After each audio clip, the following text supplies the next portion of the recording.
السلام عليكم ورحمة الله وبركاته. قافي كيسن نقافتني نمني سنينيو نمني أدوني ساف دابته جتنيتو إيجا نمني كن أجايبا اللولي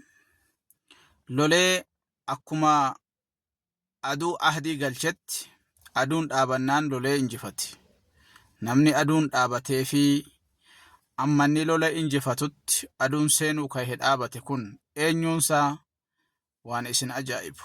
Egaa kana qofaa miti nama kana rabbiin subhaanahu wa ta'aalaa maal goosiseeni zamana durii boojuun gaafa diinaa wal lolame boojuun hin nyaatamu maaltu tahaa ibiddetu samaayiidhaa dhufee nyaata. Nuyini dadhabina keenya akkaataa keenya ilaalee rabbiini boojuu nyaachuu diina yoo lolanii hinjifatan waan diina ofiirraa booji'an akka nyaatan halaala rabbi nu godhe. Egaa nabiyyichi kun lolee hinjifate. Wayita lolee hinjifatuu waan isin dhibu boojuu walitti qabame. Boojuu walitti qabamnaan namni nyaatu ibiddi samaayiidhaa dhufee nyaachuu dide. Maaltu ta'e dhageessanii isin itti siqa dhageeffadhaa.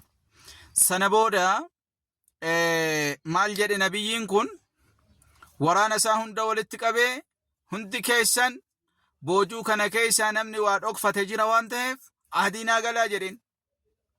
Kottaa hin fuune nuti hin fudhanne jechuu ahdiinaa gala. Gosa gosaan addaan bahaatii itti gaafatamaan gosaa qofti kottaa ahdiinaa galaa jedheen. Wayita itti gaafatamaan gosaa dhufanii osoo jedhan kan itti gaafatamaa gosa tokko harkasaa qabee harkisaatti ba'uu dide. Allahu akbar. Akkana bar rabbi kaleessa akkana nama godhaa ture bar. Rabbi rahmata sii goonaan ati badii hojjettu hundarratti ofii rabbiin saalfachuu dhabde. Egaa subhaanallah waan isin ajaa'ibu keessa harkisaa qabdeetti bahuu dinnaan gosa kan kee hunda fidi ahdii naa galchi beellama naa galchi jedheen achirraan nama argadha. Gosa kee keessa rakkinni jira.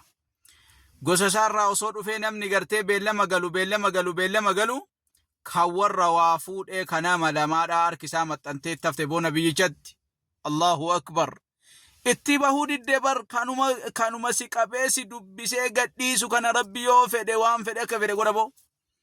Sana booda isin lamaa waan fuutan himaa jennaan dhuguma dhoksinee jirra. Rabbitu fadhiihaa nu godhee nu fokkisiise waan ta'eef nuti beeknee irra akka warqii kan amma mataa sangaa gahu fidanii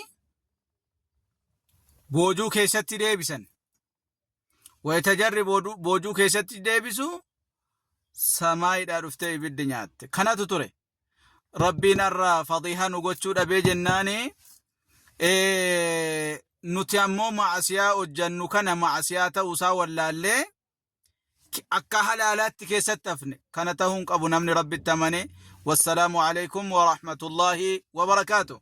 Nabiyyiin sun eenyuun sagantaa ittaanuun ibsama.